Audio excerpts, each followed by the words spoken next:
कि ये जो स्त्री पुरुष का आकर्षण है अनादिकाल से ये चला आ रहा है, प्रकृति का पुरुष के प्रति आकर्षण।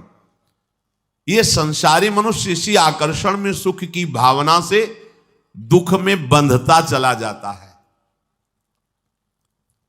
बहुत बड़ी विचित्र लीला भगवान की है, बहुत। इसीलिए चूंकि जो जिनका विवेक जागृत हो देख के वो कांप जाते हैं, कितनी विचित्र लीला है। किसी एक जगह साधक रहते थे, भ्रमण के समय की बात है। दोष दृष्टि मत करना, माया का प्रभाव ही ऐसा है। अगर आप चूक करेंगे तो आप चले जाएंगे, हम चूक करेंगे तो हम चले जाएंगे। चूक नहीं होनी चाहिए। चूक का मतलब आज्ञा उल्लंघन, शास्त्र आज्ञा उल्लंघन, गुरु आज्ञा उल्लंघन, ये चूक है, ये आपको ले जाएगी।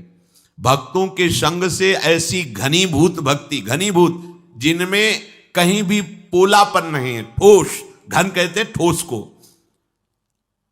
अगर घनीभूत भक्ति है तो भक्तों की कृपा से जागृत होती है। भक्तों की कृपा का स्वरूप उनके वचनों के अनुसार चलना। अगर घनीभूत भक्ति नहीं, उसमें पुलापन है, तो फिर गिरने के चांस है। एकांत जंगल में वो रहते थे, पूरे आश्रम में अकेले, 2 4 10 लोग दिन में आ जाते थे, शाम के नहीं।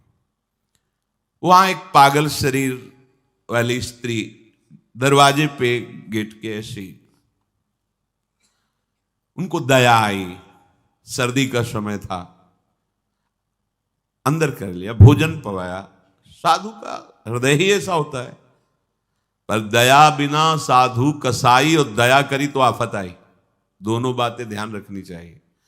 दया, अगर भगवत स्मृति चल रही है तो तुम्हारी ठीक है, और अगर भगवत स्मृति में बाधा पड़ जाए तो दया छोड़ के तुरंत भाग पड़ना चाहिए। याद संभालनी चाहिए।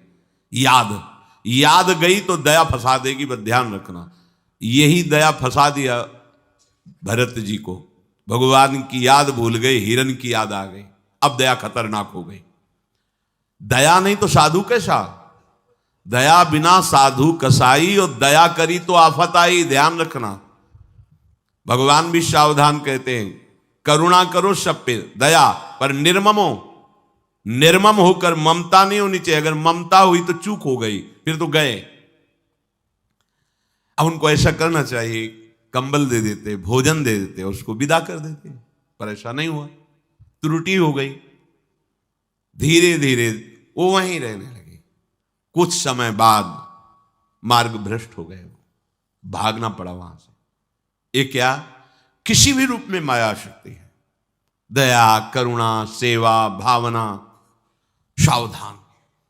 अगर विवेक है, विचार है, तो आज्ञा पर चलो, शास्त्र आज्ञा पर चलोगे, कहीं कोई बाल बांका नहीं। शास्त्र आज्ञा करता है, बलवान इंद्रिय ग्रामो विद्वानमपि कर्षति। इंद्रियां बड़ी बलवान हैं, बड़े बड़े ज्ञानियों को, विद्वानों को भी विषयों में फंसा देती हैं। इसलिए परस्पर प्रकृति पुरुष के आकर्षण से उपासक जो बचने के लिए चला है, उसे एकांत में कभी संभाषण या किसी भी तरह की एकांतिक वृत्ति परस्पर आकर्षण वाले शरीर के साथ स्वीकार नहीं करनी चाहिए, नहीं तो बंध जाएगा।